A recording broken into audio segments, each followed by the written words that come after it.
lainnya juga datang ya. Iya. Tanpa bekas hati yang merana. Bismillahirrahmanirrahim. Assalamualaikum warahmatullahi wabarakatuh.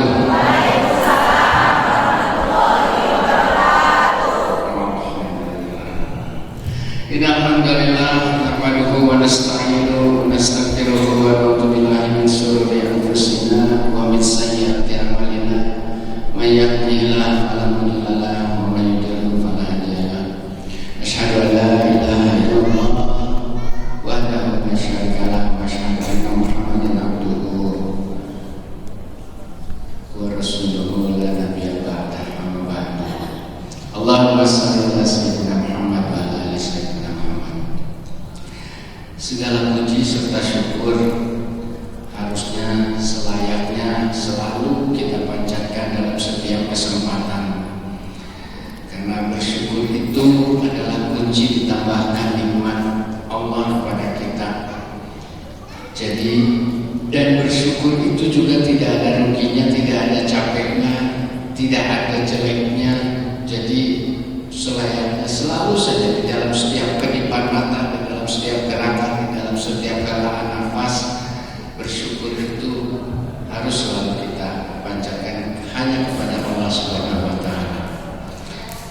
Dan mudah-mudahan dengan bersikunya kita, bertemunya kita, silaturahimnya kita di tempat yang mulia ini, insya Allah Allah menjadikan taman-taman surga tempat Allah mencurah-curahkan rahmatnya kepada kita semuanya. Amin ya rabbal alamin. Tidak lupa salawat serta salam juga selalu tercurah ke hadirat junjungan Nabi besar Muhammad SAW yang sudah sedemikian rupa mengorbankan hidupnya hanya untuk risalah keimanan yang dibawanya gitu ya, untuk menyelamatkan kita semua agar kita menjadi umat-umat yang selamat di dunia dan di akhirat. Amin ya rabbal alamin. Juga selalu tercurah kepada keluarga, para sahabat, dan insya Allah kepada kita semua yang mengaku sebagai umatnya. Kita umat Muhammad, betul? Amin. Kalau begitu semoga keselamatan dan kesejahteraan juga untuk kita semua. Amin ya rabbal alamin. Bunda, teteh, aku punten ya, akannya cuma sedikit kan. Tapi saya teh sebetulnya bukan ustaz. Jadi tadi diberi kesempatan silakan tausiah Bapak Ustaz. Aduh, saya teh mani abot lah sebenarnya, abot bisa. Tetapi saya teh ya abot terus takut terus resah ya, betul-betul ada resahnya juga. Karena apa? Karena Allah itu menitipkan sedikit saja ilmunya kepada saya gitu, yang alhamdulillah saya merasakan kebaikannya dari ilmu Allah itu. Dengan terbuktinya apa? Terbuktinya saya menjadi orang yang lebih tenang, menjadi orang yang lebih tidak gelisah lagi gitu. Nah, sebetulnya saya malas gini-gini ketemu orang. Saya mah bukan ustaz, bukan ini, saya mah hanya penyanyi. Itu juga membuat gelisah saat waktu itu ada stigma musik itu haram katanya ya gitu. Wah, itu juga membuat saya kecil hati. Kenapa musik diharamkan ya gitu ya? Kenapa kalau bedok tidak haram? Kenapa musik haram? Kenapa sesuatu dihukumi? Kalau hukum itu sependek pengetahuan saya diterapkan kepada perilaku, diterapkan kepada perbuatan, bukan kepada profesi, bukan kepada benda. Soalnya kalau bedok nih, bedok haram atau nggak ada yang pakai bedok. Ya sekalipun untuk kurban. Padahal kalau bedok itu dipakai kurban, dipakai bedok yang tajam itu dipakai menyayat leher kambing atau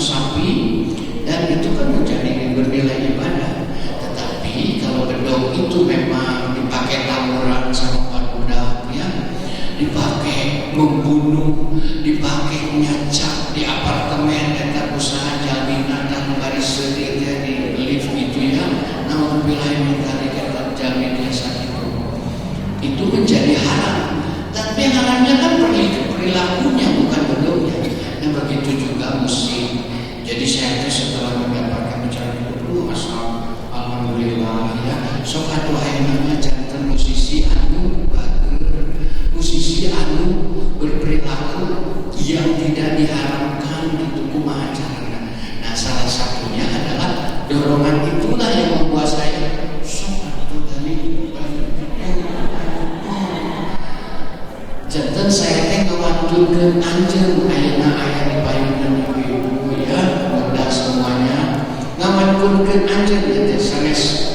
Oh, naon kumaha wantur gitu nya ngawanturkeun anjeun bae. Nah, tapi secara ieu teh kang nanya teh soknya ayeuna urang bandingkeun we. Tapi ojo dibanding-bandingkeun ya.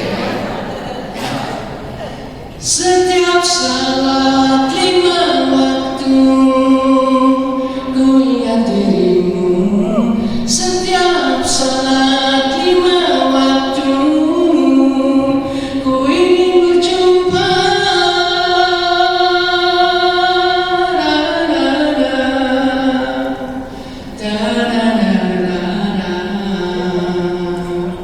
Jika tersuantuna sami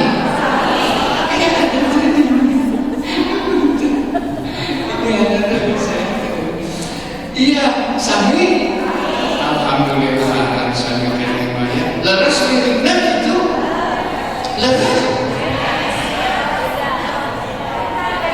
benten ya tah gitu upami nu kapungkur mah setiap saat setiap waktu katanya aris ayeuna mah setiap salat 5 waktu ya ku ingat dirimu sahan deutna Allah anu dengan tina netepan urang sadayana ya. Jadi dan ingat itu eling itu menjadi yang paling utama buat kita. Dulu mah saya lagi kecil ya, saya tuh sudah lagi kecil dibesarkan sama kakek nenek di Cianjur. Nah, dulu tuh saya diajarin satu asmaradana atau pupuh ya, saya juga lupa. Eling eling maka eling rumingkang di bumi alam dharma wamayangan baik ya, pupuhnya iya dari Cianjur. Jadi saya tuh diajarin dari kecil yang gitu-gitu aja, pupuh asmaradana sinom gitu ya. Dan saya untuk mengerti lirik itu eling-eling maka eling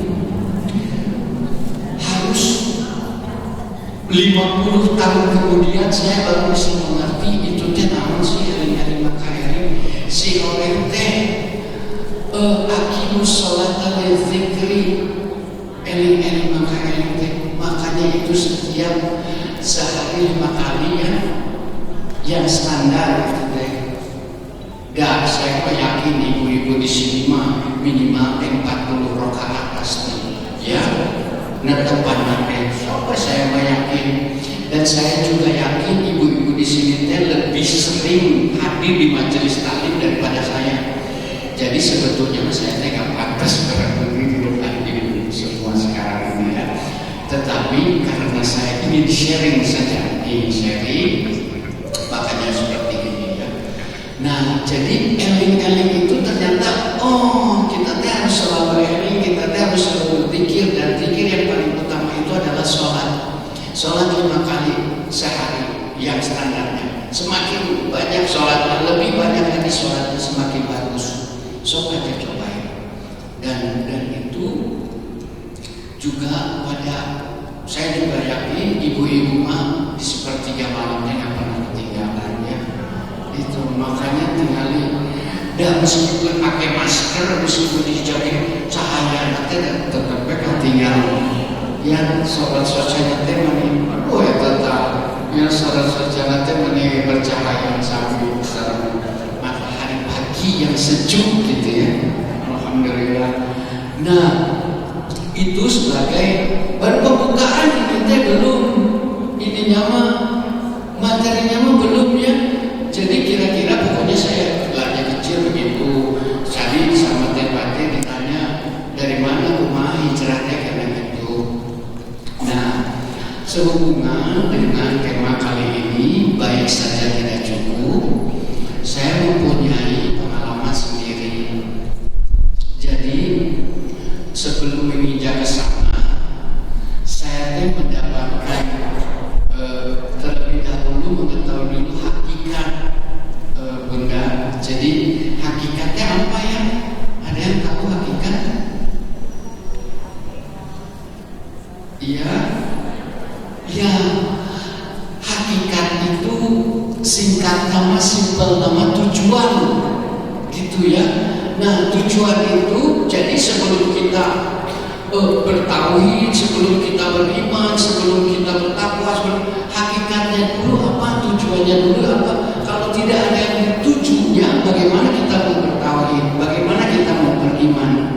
Nah, itulah hakikat yang sesungguhnya adalah tujuan yang sesungguhnya hanya kepada Allah. Makanya dari situlah kita bisa bertauhid, karena kita sudah tahu siapa yang dituju untuk mengesahkan Tuhan yang layak kita sembah, satu-satunya, tidak ada Tuhan yang lain, adalah hanya Allah.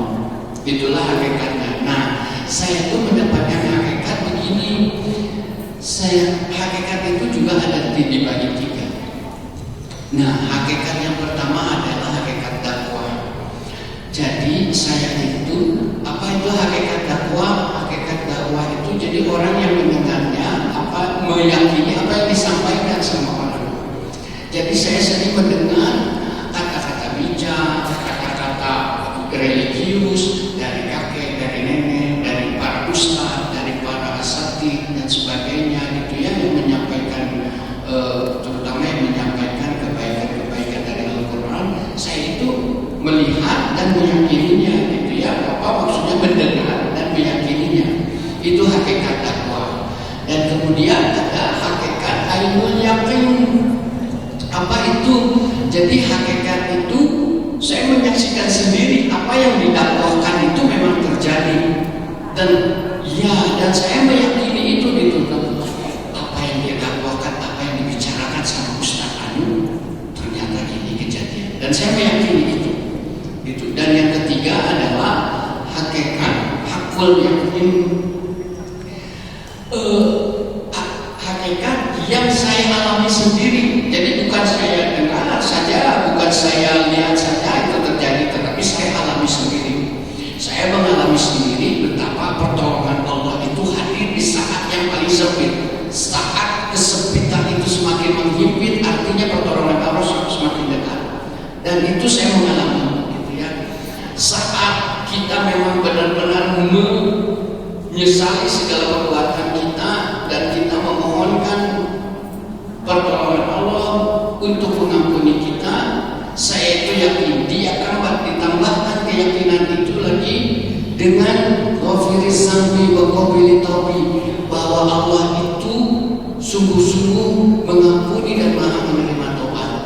Nah, dengan begitu bagaimana saya merasakannya? Saya memang merasakan sendiri di perbedaan antara dulu saat saya masih di Cikimbrang, masih asik gitu ya, masih di mana-mana, iya, sampai dengan saya, alhamdulillah, nama terbang serangkaian itu di musola. Kata orang, ya, jadi pertama awal-awal saya juga aneh. Tepang di musola itu biasa kayak gitu ya. Tapi ternyata orang kan melihatnya sudah musola benar gitu ya. Jadi saya juga, nah dari situ pantesan kenapa banyak teman-teman saya juga yang tidak mau dicap soleh. Padahal saya juga heran kenapa nggak mau dicap soleh. Hanya dicap funky, dicap playboy, dicap gitu ya, bangga, iya keren gitu ya. Tetapi dicap soleh nah alim gitu. Saya juga bingung dengan cap itu, dengan stigma itu. Banyak teman-teman yang juga mengurungkan niatnya untuk ini gitu ya. Padahal juga sebetulnya, nah itu dia ada hubungannya dengan bahwa berbuat baik saja tidak cukup. Kembali lagi kepada hakikat tadi, bahwa sebagai orang-orang Bunda yang mengaku di dalam diri kita ada iman, tentu saja dalam melakukan segala sesuatu itu amat sangat berkaitan dengan niat, maksud, dan tujuan. Ya, niatnya apa kita melakukan sesuatu itu, gitu ya, apapun itu, terutama kebaikan. Dan insya Allah kita mah di sini hanya akan melakukan kebaikan ya. Masalahnya kebaikan itu niatnya apa? Niatnya ingin dipuji, niatnya ingin dilindungi sama mertua, niatnya supaya dapat warisan, niatnya supaya diberikan sepuh lawan jenis atau apa gitu ya. Niatnya itu yang paling penting karena segala sesuatu tergantung niatnya. Dan niat itu hanya ada di dalam hati. Jadi kita mah sudah gak peduli lagi lah, asyik itu asyik. Kita mah cukup tahu bahwa dan ni'ma innallaha bizati sudur ala ya'lamu bizati sudur. Allah mah mengetahui segala isi hati yang paling dalam gitu ya. Jadi kalau sudah kita niatkan segala sesuatu itu karena Allah, sudah ada, nggak perlu lagi kita mah diribetkan sama kehidupan kita yang dinilai sama orang lain. Sok aja kita mah sekarang ya, kita yang menjalani, kita yang sedih, kita yang gembira, kita yang susah, orang lain yang komentar, orang lain yang nyinyir, terus membuat kita kecil hati, terus membuat kita jadi ribet, jadi salah langkah, jadi nggak nyaman gitu. Buat apa? Itu jadi kalau sudah yang tadi itu orang-orang beriman merasa dirinya ada iman, diniatkan saja kata Allah, sudah mau apapun kata orang, yang penting Allah yang ada di dalam diri kita gitu. Dan maksudnya untuk apa melakukan segala sesuatu itu? Tentu saja dimaksudkan untuk ibadah gitu ya. Ya tugas kita mah cuma itu Allah khalaqal jinna wal insa illa ya tidak aku ciptakan jin dan manusia kecuali untuk beribadah kepadaku. Jadi segala sesuatu yang sudah aja, sudah niatnya karena Allah. Saya pergi ke sini juga Bismillahirrahmanirrahim. Ya Allah, diberikan silaturahim di Masjid TSM kabar terbang sangat mudah-mudahan musyawarah. Mungkin mudah-mudahan yang mendoakan saya supaya selalu istiqomah ya karena Allah Ta'ala. Jangan mudah doakan saya karena Allah. Saya juga berharap sama Allah untuk mudah-mudahan mendoakan saya gitu ya, dengan maksud untuk ibadah datang ke sini. Nah, untuk itu tujuannya apa?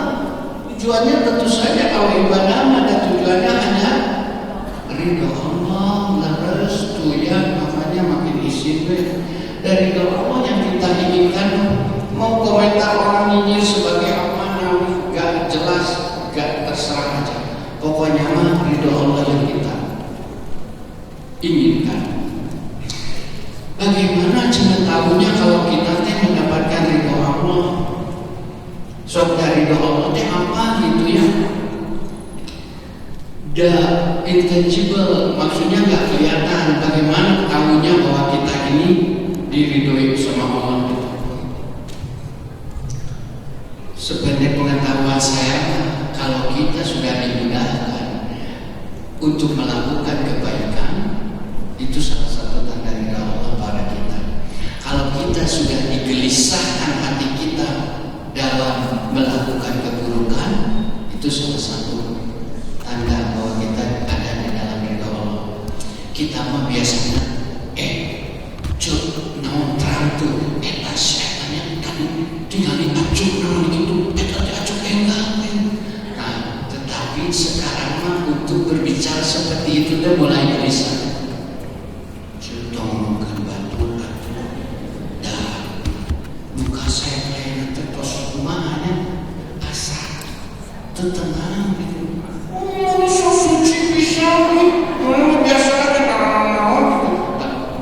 kalau kita sudah merasa gelisah saat kita melakukan itu, artinya gibahnya mau yang dibicarakannya mau benar mau enggak, itu gibah itu ya.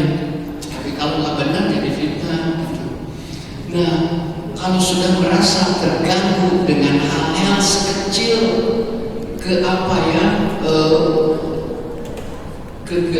keburukan gitu ya, nah itu tandanya sudah ada ridha Allah pada segala sesuatu yang kita lakukan. Jadi kalau sudah itu berulang terus, sekecil apapun amalan kita, asal istiqomah itu. Nah makanya jaminannya adalah insya Allah kita jaminannya mendapatkan rahmat Allah, dimasukkan ke dalam surganya yang abadi. Amin ya Allah ya Rabbal alamin. Tidak semudah itu, tapi aslinya tidak semudah itu ya. Kita tidak tahu ujung kita mau seperti apa. Saya juga tidak tahu ujung amalan saya itu seperti apa. Makanya kita harus saling doakan saja supaya husnul khotimah ya. Amin ya Allah ya Rabbal alamin. Jadi begitu, berbuat baik saja tidak cukup. Dan saya juga bayangkan sekarang ini Bunda ya, saya ini musisi yang berkarir dari tahun 93, katakanlah 93, sebetulnya ada perintisan 4 tahun sebelumnya. Jadi tahun depan ini saya berkarir di musik itu selama 30 tahun. Ayo namanya cobi kalau ditinggal resep ke artis, resepnya kunaon ke resep karasep karalis balager ya beren.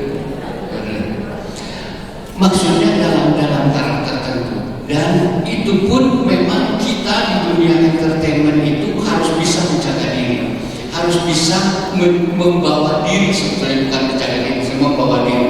Kenapa? Agar kita disukai sama orang, kita harus berpenampilan menarik. Agar kita disukai orang, kita harus berbicara santun. Agar kita disukai orang, harus bisa profesional sesuai dengan bidang yang kita. Kalau penyanyi harus nyanyi dengan baik, bisa dilihat dengan baik, sok latihan supaya suaranya juga baik gitu ya. Nah, jadi kita sudah terlatih melakukan kebaikan terus saja. Tetapi dalam diri saya kebaikan itu untuk apa? Gak tahu untuk apa, dan yang tadi itu dikembalikan. Niatnya untuk apa? Gak tahu saya. Terus terang, tahu itu setelah orang tanya-tanya, kalau kamu tuh niatnya apa sih? Dan kamu mah bukan gak sekolah nyanyi, dan kamu mah gak diajar nyanyi, kamu mah kuliahnya juga di hubungan internasional, fisik urban, nah kamu los jadi penyanyi gitu. Nah itu semua itu baru saya mencari jawabannya setelah sekian lama. Niatnya, iya niat saya nyanyi teh apa ya? Gak tahu mau apa. Maksudnya sebetulnya niatnya coba kalau dari awal niat saya sudah karena Allah, saya yakin akan lebih dahsyat saya jadi penyanyi itu. Luar biasa karir saya akan lebih dahsyat. Hanya dengan ketidaktahuan saja saya berkarir di musik, karir saya sudah luar biasa. Ya saya dari ibu disebutkan, oke mau kuningannya apa itu? Kuningan Metallica.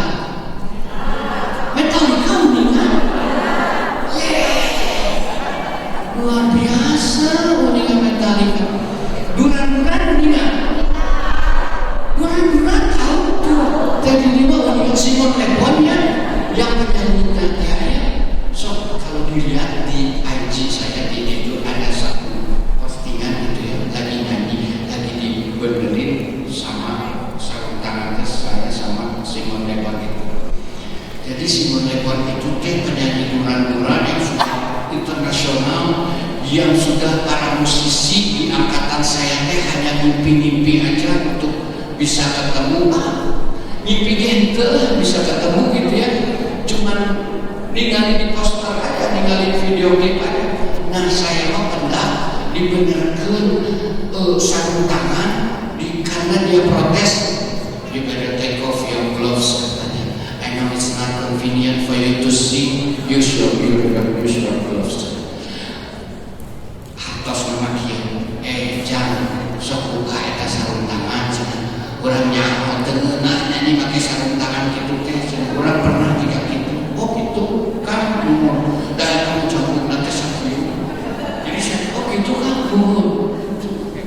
sang gitu ya. Pas berarti kayak saya gitu. Pas gitu, wah iya keju parmesan teh iya namanya gitu ya. Sebenarnya keju parmesan maksudnya teh karena memang makanannya keju ya. Kalau kita makanannya karedok pasti bau-baunya juga karedok ya. Bau cikur ya rawas. Bau cikur mah betul. Nah, jadi artinya teh dengan niat yang tidak tahu saja mau apa, saya teh diangkat derajatnya setinggi-tingginya derajat. Terus udah gitu teh maksud dari teh apa mau nyanyi teh namanya dukaan. Dah dibayar alhamdulillah, teu dibayar oke teh kulutus. Betul. Jadi sempat saya nyanyi ya di Hasan Saputra mungkin kayak kan nyanyi supi tuh di tabu dalapan ya kan supi di tabu dalapan ini benar nungguin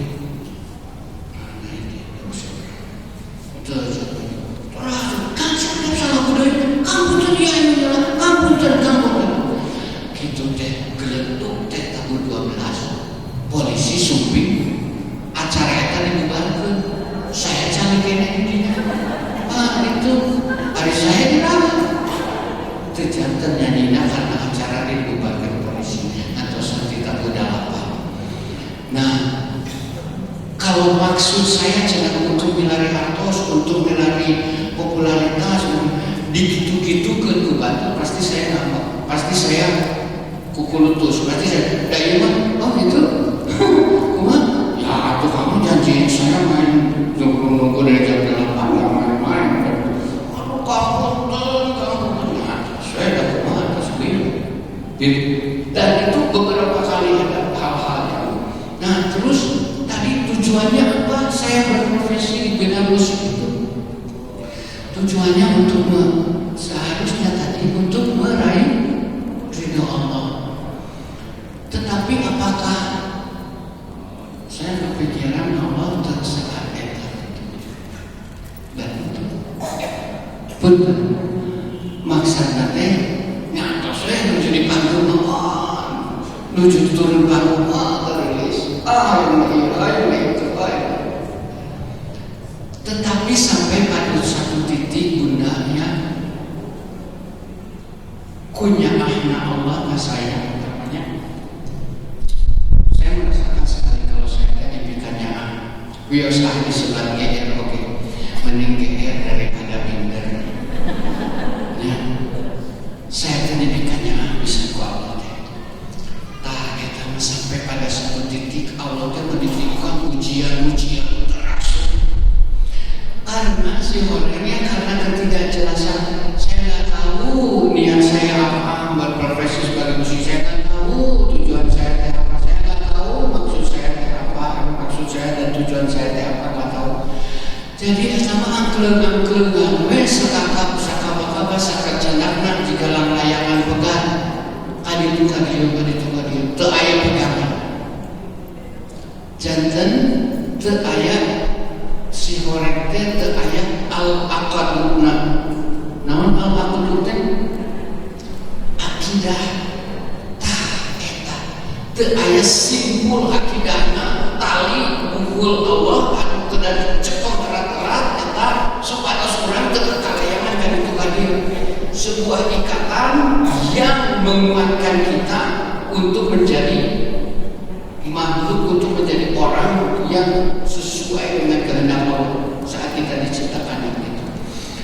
Nah, karena ayat tali itu saya tidak kakalayangan dari Tuhan dia. Nah, dari begitu Allah teh ningalikeun aduh ya kurang kabehnya masya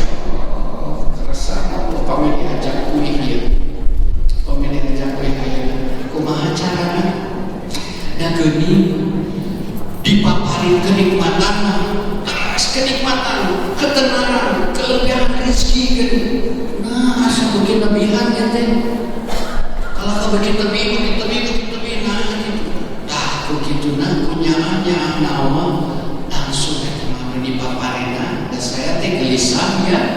gelisah itu saya mencarinya kemana? Mencarinya ke dunia malam, mencarinya ke obat-obatan. Jadi itu teh solusi saya, tapi ternyata itu teh ilusi bukan solusi. Itu yang terjadi dalam kehidupan saya teh ya. Kunyaanna Allah eta sok dicepret ya atos mah segala macam ujian ditimpakan kepada saya, dari mulai keluarga saya sendiri, di rumah keluarga besar, dari mulai sampai kebebasan saya sendiri, sampai keluarga band saya sendiri gitu ya. Sudah berantakan, segala sesuatunya berantakan. Sampai dan waktunya juga lumayan panjang, dari 2 tahun 2000 sampai 2008. Nah, jadi hasil perbuatan baik saya itu ternyata ujungnya azab Allah. Nah, gitunya ya Allah. Ya juga bohong. Sok apa salah aja teh melakukan semua itu gitu ya. Berprofesi mencari nafkah. Memang nafkah itu aya nu katuangnya ke orang miskin, aya nu katuang ke orang tua, aya nu katuang ke putra, aya nu katuang ke istri, aya nu katuang ke sahawe anu merasa berhak untuk menerima itu. Tetapi itu semua juga bahasa gitu awal-awalan terbaru. Gak ada niat bahwa bismillahirrahmanirrahim, saya karena Allah ingin menafkahi keluarga saya, bismillahirrahmanirrahim, ya barangkali kita sekolah saya ikhlas ya Allah, kaya gaduh putra qurrata ayun di dalam rangka berusaha